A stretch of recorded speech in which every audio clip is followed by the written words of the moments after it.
നമ്മൾ കുട്ടികളോട് പറയാറില്ലേ, ഞാൻ 2 മണിക്കൂർ നിങ്ങളുടെ കൂടെ ഇരിക്കാം. കൂടെ വെറുതെ ഇരിക്കുന്നത് കൊണ്ട് കാര്യമുണ്ടോ? അവരുടെ കൂടെ ഇരിക്കുകയാണെങ്കിലും നമ്മുടെ മനസ്സിൽ എന്താണോ നടക്കുന്നത് ആ എനർജിയല്ലേ അവർക്ക് ലഭിക്കുക. പാരൻസ് 2 പേരും വർക്കിംഗ് ആണെങ്കിൽ 2 പേരും വൈകുന്നേരം വീട്ടിൽ വന്ന് ജോലി ചെയ്യേണ്ടി വരുന്നെങ്കിൽ കുട്ടികളുടെ കൂടെ ഇരിക്കും, ഇടയ്ക്കിടയ്ക്ക് ജോലിക്കാര്യങ്ങൾ നോക്കും, ഫോൺ നോക്കും. കുട്ടികളോട് ഞങ്ങൾ കൂടെ ഇരിക്കുന്നുണ്ട് എന്ന് പറയും. ഫിസിക്കലി കുട്ടികളുടെ കൂടെ ഇരിക്കുന്നതുകൊണ്ട് കാര്യമില്ല. വൈബ്രേഷൻസ് എന്താണ് കൊടുക്കുന്നത് അതാണ് പ്രധാനം. കൈകളൊന്ന് നീട്ടിപ്പിടിക്കൂ. നിങ്ങളുടെ ലെഫ്റ്റ് ഹാൻഡിൽ നിങ്ങളുടെ കുട്ടിയാണെന്നും റൈറ്റ് ഹാൻഡ് നിങ്ങളാണെന്നും സങ്കല്പിക്കുക. ലെഫ്റ്റ് ഹാൻഡ് കുട്ടിയും റൈറ്റ് ഹാൻഡ് നിങ്ങളും. നിങ്ങളുടെ കുട്ടിയുടെ ജീവിതത്തിൽ എന്തെങ്കിലും ഒരു കാര്യം വരുന്നു, ചെറുതോ വലുതോ എന്തെങ്കിലും ഒരു കാര്യം വരികയാണെങ്കിൽ, എവിടെ അഡ്മിഷൻ എടുക്കണമെന്ന് ആഗ്രഹിച്ചു അത് കിട്ടിയില്ല, എത്ര മാർക്ക് കിട്ടും പ്രതീക്ഷിച്ചു അത് കിട്ടിയില്ല, അങ്ങനെ എന്ത് വേണമെങ്കിലും, നാളെ പരീക്ഷയാണ്, കുട്ടിക്ക് നല്ല ടെൻഷനുണ്ട്, എവിടെ പഠിക്കണം, ഏത് ഫീൽഡാണ് തിരഞ്ഞെടുക്കേണ്ടത്, ഡിസൈഡ് ചെയ്യാൻ പറ്റുന്നില്ല, അങ്ങനെ എന്തെങ്കിലും ഒരു കാരണം കൊണ്ട് ഡിസ്റ്റർബ്ഡ് ആണ്, ആങ്സൈറ്റി ഉണ്ടായിട്ടുണ്ടാകാം. ഇങ്ങനെയുള്ളപ്പോൾ നമ്മുടെ കുട്ടികൾ എവിടേക്കാണ് പോവുക? ലെഫ്റ്റ് ഹാൻഡിൻ്റെ സ്ഥിതി എങ്ങനെയാവും? ഡൗൺ ആവും. സ്ഥിതി ഡൗൺ ആവും. കുട്ടിയുടെ സ്ഥിതി ഡൗൺ ആകുന്നത് കാണുന്ന നിങ്ങളുടെ സ്ഥിതി എങ്ങോട്ടാണ് പോവുക? റൈറ്റ് ഹാൻഡ് എങ്ങോട്ടാണ് പോവുക? സ്വന്തം കുട്ടിയെ വേദനയിലും ടെൻഷനിലും കാണുമ്പോൾ നമ്മുടെ സ്ഥിതി എന്താകും? ഏത് ഡിറക്ഷനിലാണ് പോവുക? തീർച്ചയായും കുട്ടിയോടൊപ്പം നമ്മൾ ഡൗൺ ആവും. കുട്ടി വിഷമിക്കുന്നത് കാണുമ്പോൾ നമുക്കും വിഷമമുണ്ടാകുന്നത് നോർമലല്ലേ? കുട്ടി സങ്കടപ്പെടുന്നത് കാണുമ്പോൾ നമുക്ക് സങ്കടമുണ്ടാകുന്നത് നോർമലല്ലേ? ഇപ്പോൾ നമ്മുടെ റൈറ്റ് ഹാൻഡും നമ്മുടെ ലെഫ്റ്റ് ഹാൻഡും ഒരേ ലെവലിലേക്ക് എത്തി. കുട്ടിയും പാരൻസും ഒരേ ലെവലിൽ. കുട്ടി ഓൾറെഡി വേദനയിൽ തന്നെയാണ്. അതിനോടൊപ്പം പാരൻസും വേദന ചിന്തിച്ച് ദുഃഖം, ഭയം ഒക്കെ ക്രിയേറ്റ് ചെയ്യാൻ തുടങ്ങി. എന്തുപറ്റി, എന്താവും, ഇനി എന്ത് സംഭവിക്കും എന്നൊക്കെ ചിന്തിച്ച് പാരൻസിൻ്റെ സ്ഥിതിയും ഡൗൺ ആവുന്നു. നമ്മുടെ കുട്ടിക്ക് എങ്ങനെയുള്ള എനർജിയാണ് ലഭിക്കുക? നമ്മുടെ വേദനയുടെയും ഭയത്തിൻ്റെയും ചിന്തയുടെയും എനർജിയാണ് ലഭിക്കുക. ലെഫ്റ്റ് ഹാൻഡ് എവിടെ പോവും? താഴോട്ട് പോകും. കുട്ടിയുടെ അവസ്ഥ വീണ്ടും താഴുമ്പോൾ റൈറ്റ് ഹാൻഡിൻ്റെ അവസ്ഥ എന്താവും? താഴും. പാരൻസും കുട്ടികളും 2 പേരും ഡൗൺ ആവും. ഇത് കാണുന്ന കുടുംബത്തിൻ്റെ അവസ്ഥ എന്താകും? ഡൗൺ.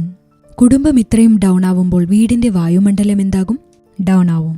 വീടിൻ്റെ അവസ്ഥ താഴുമ്പോൾ ആദ്യം വിഷമം അനുഭവിച്ച കുട്ടിയുടെ അവസ്ഥ എന്താകും? താഴോട്ടു പോകും. ഇതാണോ വേണ്ടത്? നമ്മുടെ അവസ്ഥ എങ്ങനെയായിരിക്കണം? എത്ര ഉയർന്നതായിരിക്കണം? Right hand എവിടെയായിരിക്കണം? ഉയരത്തിൽ. എത്ര ഉയരത്തിൽ? പറയൂ. എത്ര ഉയർന്നത് വേണമെന്ന് ഡിസൈഡ് ചെയ്യൂ. റൈറ്റ് ഹാൻഡ് ഉയർന്ന സ്ഥിതിയിൽ നിൽക്കുകയാണെങ്കിൽ, ലെഫ്റ്റ് ഹാൻഡ് ടെൻഷനിലും വേദനയിലുമാണെങ്കിൽ, എന്നാൽ റൈറ്റ് ഹാൻഡ് ഉയരത്തിലാണെങ്കിൽ എന്ത് എനർജിയാണ് പോവുക? കുട്ടികൾക്ക് ശക്തിയാണ് ലഭിക്കുക.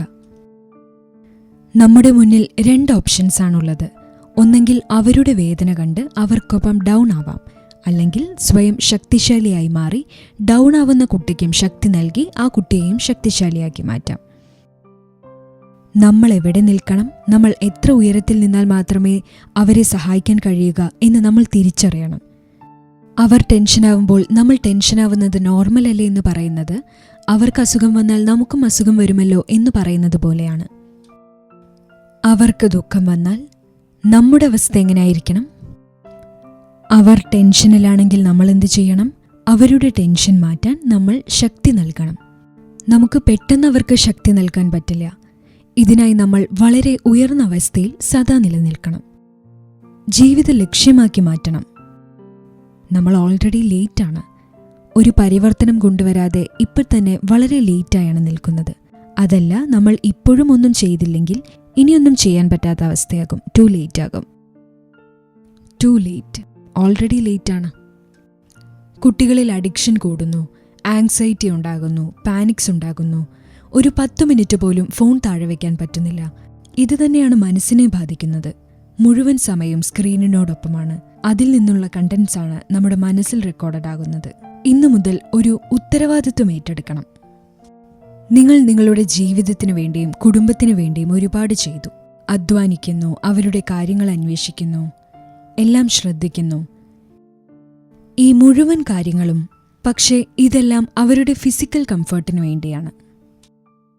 നല്ല വീട്, നല്ല ഉപകരണങ്ങൾ, ബെസ്റ്റ് സ്കൂൾ എല്ലാം നൽകി.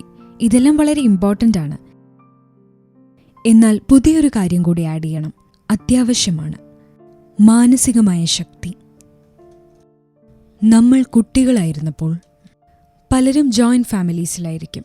ഈ ജോയിന്റ് ഫാമിലിയിൽ 5-6 പേർക്കിടയിൽ ആർക്കെങ്കിലും ഒരാൾക്ക് ടെൻഷൻ വന്നാൽ എങ്ങനെയെങ്കിലും ബാക്കിയുള്ളവർ അതിനെ ന്യൂട്രലൈസ് ചെയ്യുമായിരുന്നു. മാത്രമല്ല, കുട്ടികൾക്ക് ഒരുപാട് പേരുടെ വൈബ്രേഷൻസ് ആയിരുന്നു കിട്ടിക്കൊണ്ടിരുന്നത്. ഇന്ന് ചെറിയ കുടുംബമാണ്. അച്ഛനും അമ്മയും കുട്ടിയും. അവർ രണ്ടുപേരും ജോലിക്ക് പോകുന്നു. രണ്ടുപേരും ജോലിക്ക് പോകുന്നത് വളരെ നല്ല കാര്യമാണ്. ജോലിക്ക് പോകുന്നു, അധ്വാനിക്കുന്നു, രണ്ടുപേരും ധനം സമ്പാദിക്കുന്നു. അതുകൊണ്ട് വാങ്ങിക്കാവുന്ന എല്ലാം കുട്ടികൾക്ക് വളരെ എളുപ്പത്തിൽ കിട്ടുന്നു. എന്നാൽ രണ്ടുപേരും വീട്ടിലേക്ക് തിരിച്ചെത്തുന്നത് ടെൻഷനായിട്ടാണ്. രണ്ടാളും ടെൻഷൻ കൊണ്ടാണ് വരുന്നത്. ദിവസം ആരെയെങ്കിലുമൊക്കെ വഴക്ക് പറയുകയും ആരോടെങ്കിലുമൊക്കെ വഴക്കിടുകയും ചെയ്ത എനർജിയും കൊണ്ടാണ് വീട്ടിലേക്ക് എത്തുന്നത്. അതുമാത്രമല്ല, അവരെയും ആരെങ്കിലുമൊക്കെ വഴക്ക് പറഞ്ഞിട്ടുണ്ടാകും, ആ എനർജിയും ഉണ്ടാകും. അപ്പോൾ വൈകുന്നേരം വീട്ടിലേക്ക് എങ്ങനെയുള്ള എനർജിയാണ് കൊണ്ടുവരിക? നിങ്ങൾ വീട്ടിലേക്ക് പ്രവേശിക്കുമ്പോൾ തന്നെ നിങ്ങളുടെ എനർജി ആ വീടിന്റെ വായുമണ്ഡലത്തിലേക്ക് വ്യാപിക്കും. നിങ്ങളുടെ കുട്ടികൾക്കും ഇതേ എനർജി തന്നെയാണ് കിട്ടുന്നത്. അതേ എനർജിയിലാണ് അവർ വളരുന്നത്. എപ്പോൾ തൊട്ട്? ഗർഭാവസ്ഥയിലിരിക്കുമ്പോൾ തന്നെ. ഇതിൻ്റെയൊക്കെ കൂടെ ഇപ്പോൾ അവരുടെ കയ്യിൽ ഫോണും കിട്ടി. ഇതും മനസ്സിൽ വളരെ പ്രഭാവമുണ്ടാക്കുന്നു. ഇത് രണ്ടും പോരാതെ കുട്ടികൾ പുറമേ നിന്നും ഭക്ഷണം കഴിക്കുന്നത് കൂടുതലായി മാറി. ഇതും മനസ്സിന്റെ അവസ്ഥയിൽ കാര്യമായ മാറ്റങ്ങളുണ്ടാക്കി. ഇനിയും ഓരോ വർഷം പുതിയ ടെക്നോളജികൾ ഉണ്ടായിക്കൊണ്ടിരിക്കും. കുട്ടികൾ അത് പഠിക്കും, അത് മനസ്സിലാക്കും, അതിനൊപ്പം സമയം ചിലവഴിക്കും. ഇതിൻ്റെയൊക്കെ സൈഡ് എഫക്ട്സ് കുട്ടിയുടെ മനസ്സിലുണ്ടായിക്കൊണ്ടേയിരിക്കും. ഇതൊക്കെ തുടർന്നു പോകുമ്പോൾ മാനസികമായ രോഗങ്ങൾ വളരെ അധികമായി മാറുകയാണ് ചെയ്യുന്നത്. ഇതെല്ലാം ഇല്ലാതാക്കാൻ എന്താണ് ചെയ്യാൻ കഴിയുക? ഓർക്കണം, നമ്മൾ ടൂ ലേറ്റ് അല്ല. അവരെ പെട്ടെന്ന് ചേഞ്ചാക്കാൻ പറ്റില്ല. വർക്ക് ചെയ്യേണ്ടത് ഏത് ഹാൻഡിലാണ്? ആരിലാണ് വർക്ക് ചെയ്യേണ്ടത്? വർക്ക് ചെയ്യേണ്ടത് അവനവനിലാണ്. നമ്മുടെ ശക്തി വളരെ ഹൈ ആവുമ്പോൾ വീടിന്റെ വായുമണ്ഡലം ചേഞ്ച് ആവാൻ തുടങ്ങും. അതുകൊണ്ട് ഇന്നു മുതൽ എനിക്ക് എൻ്റെ കുടുംബത്തിൻ്റെ ശക്തിസ്തംഭമായി മാറണം എന്ന് സ്വയം നിശ്ചയിക്കണം. ഞാൻ എൻ്റെ വീടിൻ്റെ ശക്തിസ്തംഭമാണ് എന്ന ടൈറ്റിൽ സ്വയം നൽകണം. Power house. നമ്മൾ പവർ ഹൗസായി മാറണം.